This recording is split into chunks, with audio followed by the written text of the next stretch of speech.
अन्यायी कुल का द्रोही हूँ, भृगुवंशी बाल ब्रह्मचारी अति क्रोधी हूँ और निर्मोही।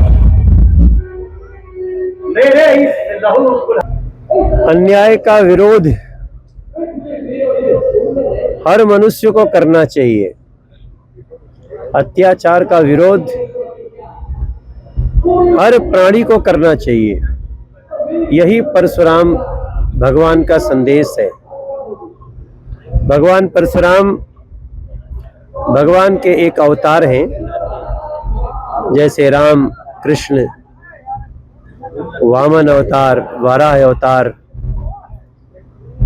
वैसे ही एक अवतार है भगवान परशुराम, परशुराम अवतार भगवान विष्णु का।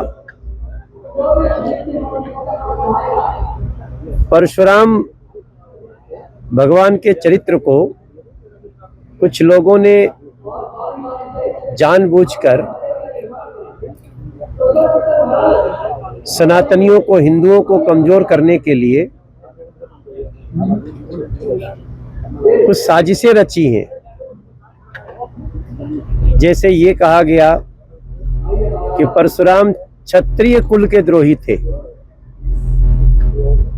जबकि ये गलत है। वो राम लक्ष्मण को आशीर्वाद देते हैं ये जानने के बाद कि दशरथ के पुत्र हैं। अभी थोड़ी देर बाद लीला शुरू होगी। हम लोगों ने बहुत ही काम किया है स्क्रिप्ट पे। कुछ लोग चला देते थे। परशुराम के संवाद में कहा जाता था, मुझे संवाद मिला कि देखो इस लहू कुल्हाड़े को, मैं क्षत्रिय कुल का द्रोही हूँ। तो मैंने डायरेक्टर से और कई विद्वानों से बात की कि भाई जब राम लक्ष्मण को आशीर्वाद दे रहे हैं तो क्षत्रिय कुल के द्रोही कैसे हो गए? जनक जी स्वयं क्षत्रिय हैं, सीता को आशीर्वाद क्यों दे रहे हैं? जनक के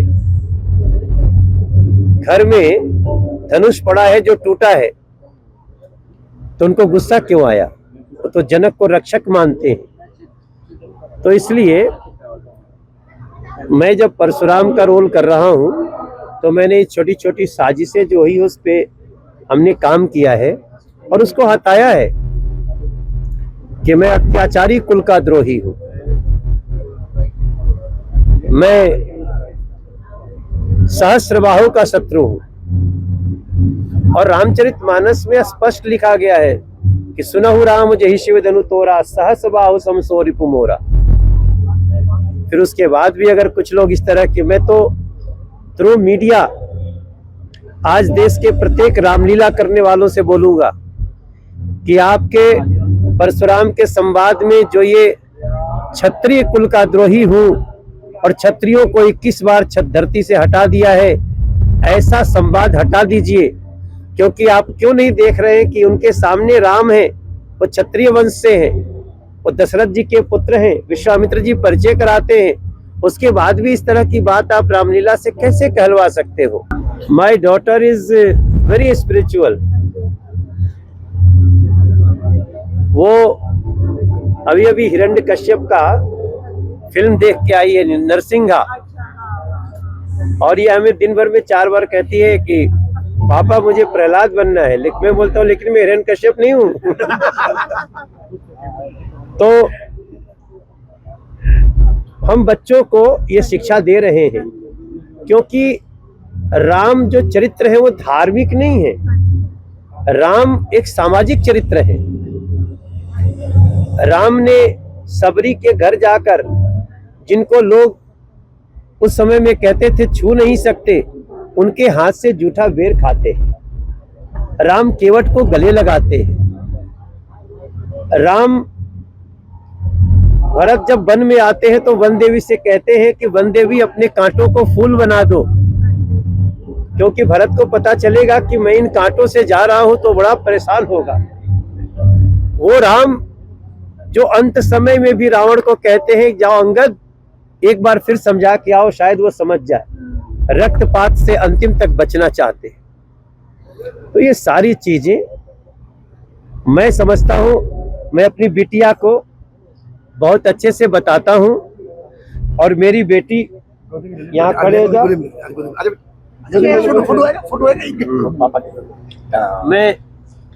मैं अपने बच्चों को समझा रहा हूँ और हम सभी को अपने बच्चों को समझाना चाहिए कि भरत जैसा भाई बनो जो बड़े भाई का हिस्सा नहीं लेना चाहता है।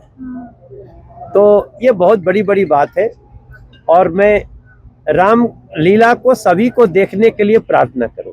और सर जैसे आप ऑफिस के इतने बिजी हैं, आर्ट के लिए आप टाइम कैसे निकालते हो? वो क्या मोटिवेशन है कि मेरे को थिएटर करना है इतने बिजी होने के बावजूद? रामलीला को सपोर्ट करना है। हाँ, देखो, हम सांसद हैं, हम सुपरस्टार हैं, हम नहीं करेंगे रामलीला तो लोग कहेंगे कि जैसे कांवड़ियों को लोग कहने लगे कि सब बेरोजगार जाते हैं। मैं भी इस बार कांवड़ लेके गया, 117 किलोमीटर पैदल चल। तो कहीं कोई ये न कह दे कि रामलीला में तो बस ऐसे ही लोग जो खाली होते हैं, खलिहर लोग होते हैं, वही करते हैं। नो, हम बहुत बिजी होने के बाद भी कई लोगों को जानते हैं जो रामलीला करते हैं। अब तो बॉलीवुड के बड़े बड़े लोग, ये बहुत बड़ा मनीष, बहुत बड़ा एक्टर है बॉलीवुड का, हमारे अजीत भाई, राजेश पुरी जी यहाँ पे हैं। राजेश पुरी जी आप 84 से जिनको टीवी की दुनिया में देख रहे हैं, तो हम इसलिए कर रहे हैं कि हम रामलीला के महत्व को जो है उसको बनाए रखना चाहते हैं और बढ़ाना चाहते हैं। किरदार सीता स्वयंवर होगा, क्या कहेंगे सर? उत्साह है, बहुत ही महत्वपूर्ण हिस्सा है रामलीला का।